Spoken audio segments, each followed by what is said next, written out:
What if I told you the United States already used a legal weapon most Americans have never heard of to kill a fighter jet deal that had nothing to do with America? Not in some classified briefing, not in a distant geopolitical backroom.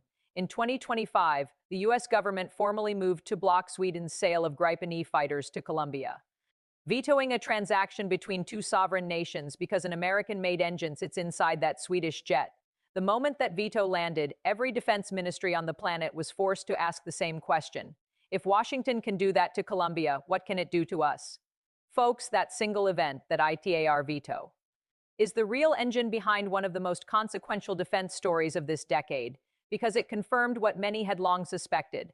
America doesn't just sell weapons. America sells dependency. And now a combination of serious British engineering, a Swedish fighter jet, and a Canadian government that is done pretending everything is fine is threatening to break that dependency apart in ways nobody in Washington is ready for. If you care about American influence, American jobs, and America's position as the anchor of the Western defense architecture, you need to pay very close attention to what I'm about to tell you. Because this story is moving fast and the mainstream media is barely covering it.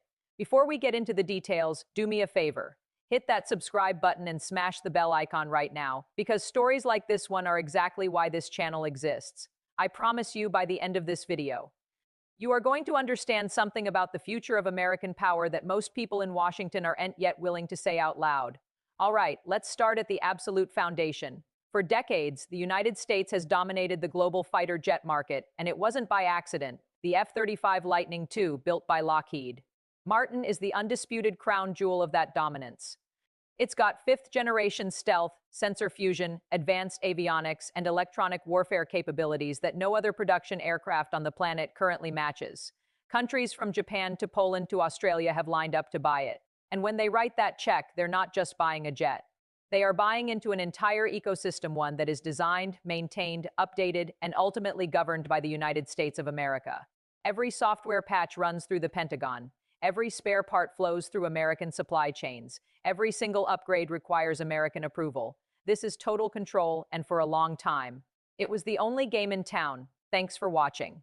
What if I told you the United States? When you buy an F-35 fighter jet, you're not just buying an aircraft.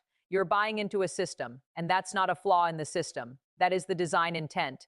Because when you control the software and the supply chain of an allied nation's air force, you have enormous structural, decade-long leverage. If you fly F-35s, you need America. That is the deal. For a long time, most allies accepted that arrangement, or at least stayed very quiet about it.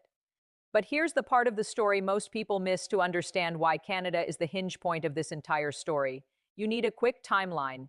In January 2023, Canada officially finalized a deal to buy 88 F-35 jets. It was the largest investment in the Royal Canadian Air Force in over 30 years. It was supposed to be a done deal, the replacement for their aging CF-18 Hornets, case closed. But then something changed. Trade tensions between the US and Canada escalated dramatically. Tariffs were slapped on Canadian goods. Washington's rhetoric treated Canada not as a close ally, but as an economic adversary. Suddenly, some very serious people in Ottawa started asking a very uncomfortable question. If Washington is willing to treat us like this on trade, what happens when they hold a kill switch over our entire Air Force? That question cracked open a door that had been shut for years. In March 2025, Prime Minister Mark Carney's newly elected government made it official. Ottawa ordered a formal review of the entire F-35 purchase. The stated reason? Heightened trade tensions with the United States. This wasn't just bureaucracy. It was a political signal sent from Ottawa to Washington at the highest level of national security. Enter Sweden's Saab and the Gripen E. Now, I want to be absolutely straight with you about this aircraft. The online discourse runs to extremes. The Gripen is not an F-35.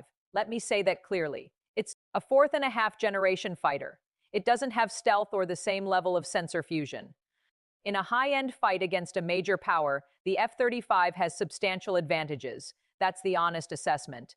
But the Gripen has something the F-35 was never designed to provide: operational independence. It was built by Sweden, a nation with a long tradition of strategic non-alignment, specifically so smaller countries could operate it without a superpower's permission. It can take off from highways, frozen lakes, or improvised airstrips. A small crew can refuel and rearm it in about 15 minutes. Its maintenance needs are a fraction of the F-35Es and the operating costs. The gap is genuinely significant. Saab's figures put the Gripen E around $4,000 to $8,000 per flight hour, the F-35A, between $35,000 and $40,000 per hour. Even if you think Saab's marketing is optimistic, the gap is still huge. For a country like Canada with a massive Arctic to patrol and a constrained budget, that math matters enormously. But here's where the Gripen story has always had a hard ceiling. For all its independence, the current Gripen E is powered by a General Electric F-1 engine.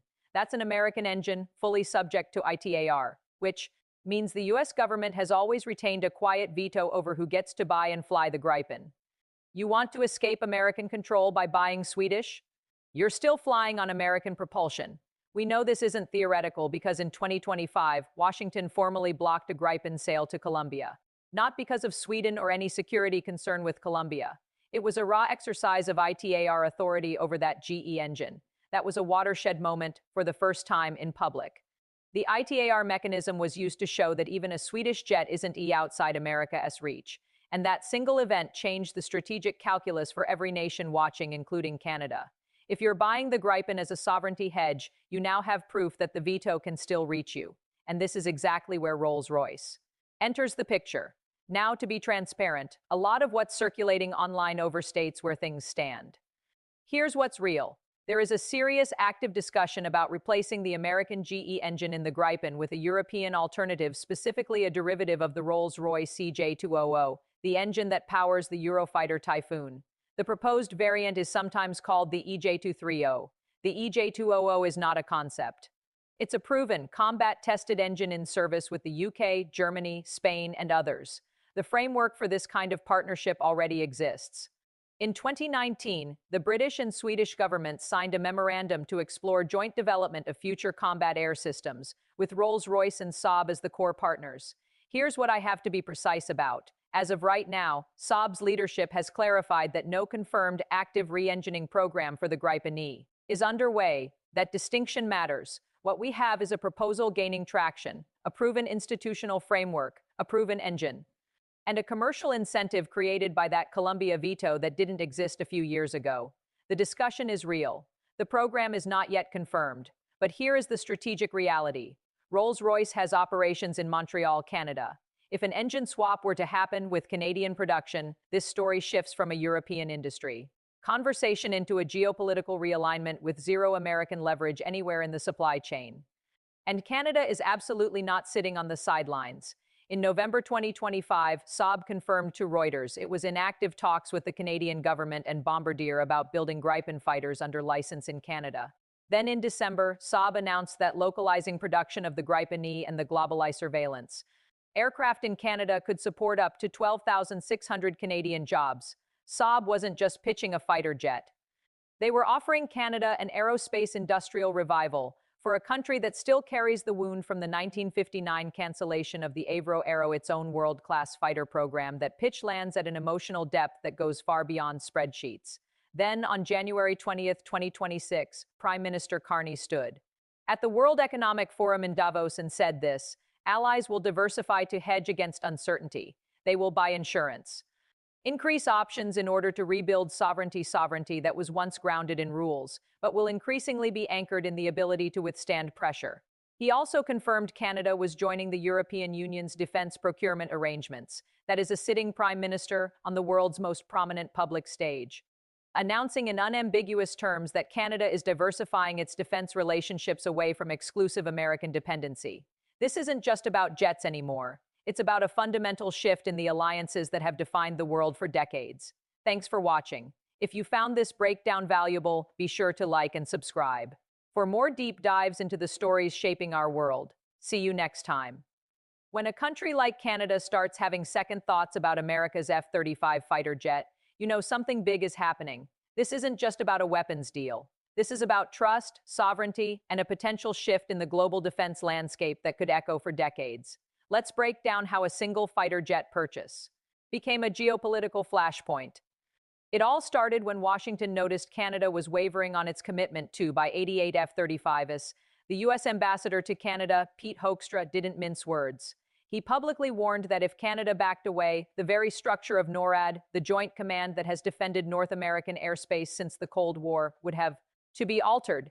He even suggested that if Canada bought Swedish Gripen fighters, the U.S. might have to station its own jets in Canadian airspace to make up for the difference.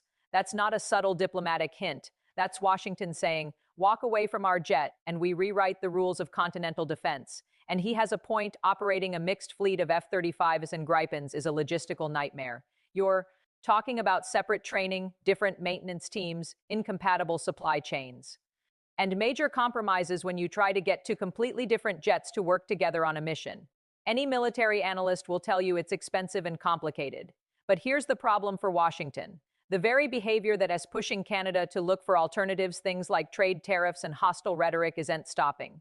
And every time that happens, the argument for Canada to be more independent in its own defense gets stronger, not weaker. The ambassador's warnings can change the political reality that started this whole conversation in the first place. Then there's the money. Canada's original deal for 88 F-35s was supposed to be 19 billion Canadian dollars. But by 2025, Canada's own Auditor General reported the real cost was projected to be almost 28 billion, a nearly 50% increase. That's a massive jump that's politically toxic for any government. In contrast, Saab, the maker of the Gripen, came in with a proposal for 72 fighters, a handful of surveillance aircraft, and the promise of 12,600 Canadian jobs with production facilities in Ontario and Quebec. For a politician, that's not just a defense decision. That's an election-winning promise. And Canada is playing this smart. Procurement records from late 2025 show they've been making advance payments for more F-35s, even while they review the whole deal. They're deliberately keeping both options on the table, which gives them huge negotiating leverage with Washington. Now, let's zoom out, because this is much bigger than just Canada. If Saab sets up a Gripen production line in Canada, especially with a non-American engine, that factory won't just be for Canada. Saab's CEO has said that Ukraine is interested in over 100 Gripens. Ukraine can't really use the F-35. It needs simpler infrastructure, and given the political ups and downs in the U.S., Kyiv can't risk depending on American approval for its frontline aircraft. A Canadian-built Gripen with a European engine solves both of those problems perfectly. Then look at Colombia. They chose the Gripen over other options, but Washington blocked the sale because it used an American-made engine. If a Canadian production line exists without that American component, Colombia and many other nations suddenly have a way to buy the jets they want without needing a permission slip from the U.S. When you add up Canada, Ukraine, Colombia, and others, you're looking at a potential market for 200 or more aircraft. At that scale, building a Gripen with a European engine makes perfect business sense, and every one of those sales builds a defense relationship completely outside of Washington's control. Now, to be completely honest, the F-35 does have real advantages. Its stealth technology is crucial for getting past modern air defenses. Its ability to combine data from all kinds of sources into one clear picture for the pilot is revolutionary. The Gripen can't match that. And yes, NORAD interoperability is a real issue. You can't just dismiss the need for Canada and the U.S. to have compatible systems for defending the continent. So the most likely outcome for Canada is probably the messy, expensive middle ground. A smaller number of F-35s for the high-end missions where stealth is key, and a larger fleet of Gripens for everything else: Arctic patrols, routine training, and NATO deployments. This two-fleet solution is a serious, defensible strategy that seems to be exactly where the Canadian government is heading. The timeline of events here is incredible. In January 2023, Canada finalizes its big F-35 deal. By March 2025, a new government is reviewing the entire purchase because of tensions with the U.S.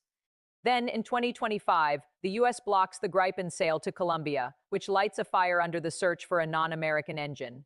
By the end of the year, Saab is publicly talking about building Gripens in Canada, driven by demand from Ukraine. And in early 2026, Prime Minister Carney goes to Davos and announces that Canada will diversify its partnerships to hedge against uncertainty, all while this is happening. The background chatter about a Gripen powered by a Rolls-Royce engine gets louder and louder. The real story isn't just about jets or engines. It's the fact that this conversation is even happening. America's closest neighbor is officially reconsidering its commitment to America's biggest defense program. That happens because trust is eroding, and that erosion has multi-billion-dollar consequences. Look around the world. The EU is building its own defense industry. South Korea and Japan are developing their own fighters. India has been for decades. They're all trying to avoid being dependent on one single power. The Gripen story is both a symptom of this trend and something that could massively accelerate it. So here's what to watch. First, any official announcement about a funded engine program between Saab and Rolls-Royce. That's when this becomes real. Second, Canada's final decision. How many of each jet will they buy? Third, Washington's reaction. If the US starts offering major concessions to keep Canada all in on the F-35, you'll know just how seriously they take this threat. And finally, watch Ukraine. If Kyiv places a big Gripen order that gets fulfilled in Canada, you're witnessing the creation of a new aerospace power dynamic. This story has the potential to reshape the global defense industry for years to come, and the shockwaves will be felt everywhere. If this video helped you understand what's at stake, share it with someone who needs to see it. Let me know in the comments what you think Canada should do, and make sure you're subscribed, because this story is far from over. I'll see you in the next one.